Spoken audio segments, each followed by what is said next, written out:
I have some disturbing news from a general aiding those loyal to Queen Mary in Scotland. Your ear always to the ground. I have learned to be grateful for your spies as you have aided us in the past. Hi guys! Welcome to Learn English with m to the power of 3!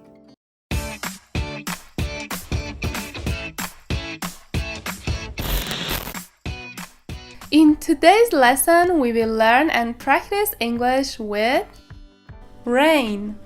Before we dive into today's lesson, don't forget to hit the like button and subscribe if you haven't already. And be sure to tap the bell so you're the first one to know when we drop a new video every week. Now let's get started. Keep or have an ear to the ground.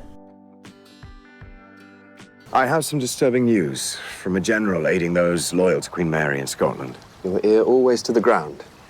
I have learned to be grateful for your spies as you have aided us in the past. Keep or have an ear to the ground is an idiom that means staying alert and paying attention to trends, developments, or information, especially in order to expect what might happen. It suggests being aware of what's going on around you, often through listening or observing carefully. For example, the manager always have an ear to the ground to stay updated on market trends. It originates from the practice of listening to the ground to detect sounds, such as the approach of footsteps, horses, or other movements. In ancient times, people would literally place their ear to the ground to hear vibrations, which helped them anticipate incoming events or threats. Well, I was flying over land and sea and ear to the ground. Then I came flying here for you to see and hear what I found. Do you know what it might be? Keep your ear to the ground. You need to keep your ear to the ground, find out where the rest of the dauntless are. But there's no way your lads jibbing their way into his car, so I wouldn't concern yourself with that. All right, you know where to find me, Chazzer. Keep your ear to the ground. Well, that wouldn't work. Or I could put an ear to the ground and try to find a hard drive in a haystack. I put my ear to the ground and come up with some details. I have some disturbing news from a general aiding those loyal to Queen Mary in Scotland. Your ear always to the ground. I have learned to be grateful for your spies as you have aided us in the past. In the air. Well, the source hardly matters. Once they got in the air, I was ruined. In the air can be used both literally and figuratively.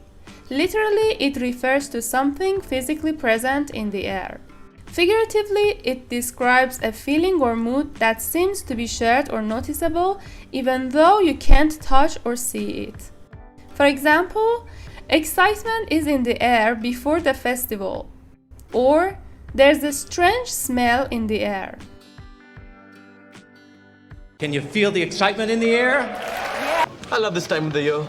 The leaves are turning, there's a bracing chill in the air. There is strange magic in the air, and dangerous beasts are afoot. There's excitement in the air, ladies and gentlemen. Word is that change is in the air at Constance Biller. There's lovers in the air tonight. Well, the source hardly matters. Once they got in the air, I was ruined. Drive a wedge between. I understand that you hate me for driving a wedge between you and your wife. One brick in a very long wall. Drive a wedge between means to cause a separation or create conflict between two people or groups who were previously close or friendly. It suggests causing disagreement or a break. For example, his lies draw a wedge between the two best friends. He needs me, and he hates the fact that he needs me. So what does he do? He goes to work driving a wedge between you and me. He said that I was trying to drive a wedge between his son and his family. He knows that story's bogus. Well, then why do they bring it up? To try to drive a wedge between us? He's not gonna do that. What is up with that name, Lucifer? You think maybe that is part of the reason that's driving a wedge between you and your old lady? It's a relic of a time when the department drove a wedge between the cops and the community. We're broke. I knew it. Sweetheart, could you please not drive a wedge between employer and employee? I understand that you hate me for driving a wedge between you and your wife. One brick in a very long wall. In one's bones. Do you have proof that she was aboard? Proof that she's dead. It's a ship, Lola. I know it in my bones. If she'd landed safely days ago, why hasn't she reclaimed her throne? In one's bones is an idiom that means to feel something deeply or instinctively, often without being able to explain why. It suggests a strong, almost physical sense of knowing or sensing something. It can be used with verbs like feel, know, sense, believe, and have. For example, I can feel it in my bones that something good is going to happen.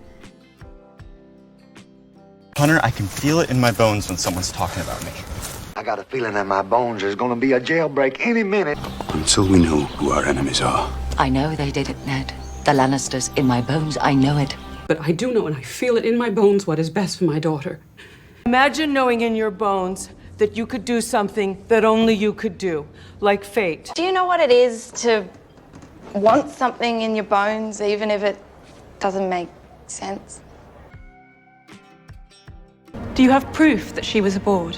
Proof that she's dead? It's a ship, Lola. I know it in my bones. If she'd landed safely days ago, why hasn't she reclaimed her throne? Split hairs.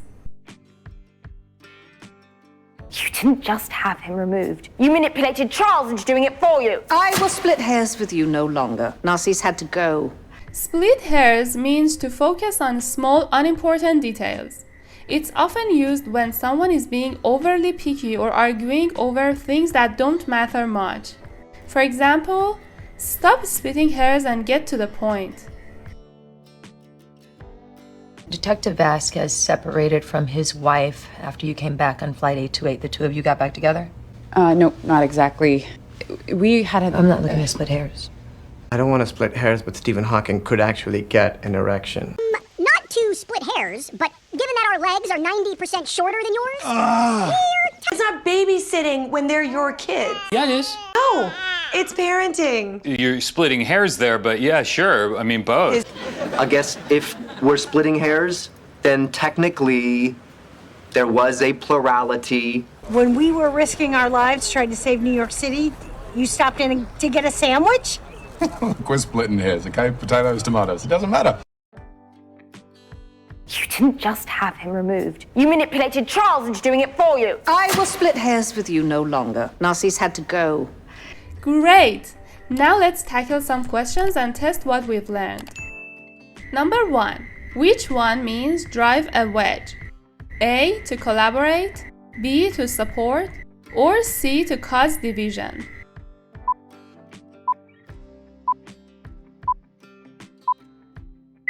Well done, the answer is C. So to drive a wedge means to cause division. Number 2. Which option is suitable for filling in the blank? I feel it in my that something is about to happen. A. Bones, B. Head, or C. Hands?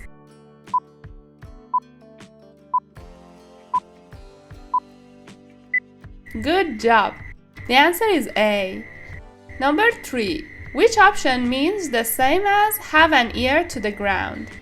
A. Take action, B. Stay informed, or C. Avoid conflict?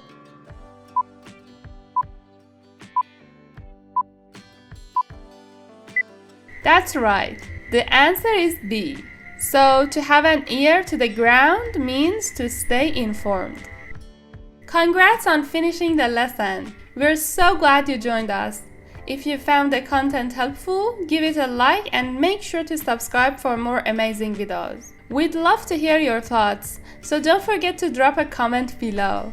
And for more exciting content, check out this video next. Can't wait to see you again soon.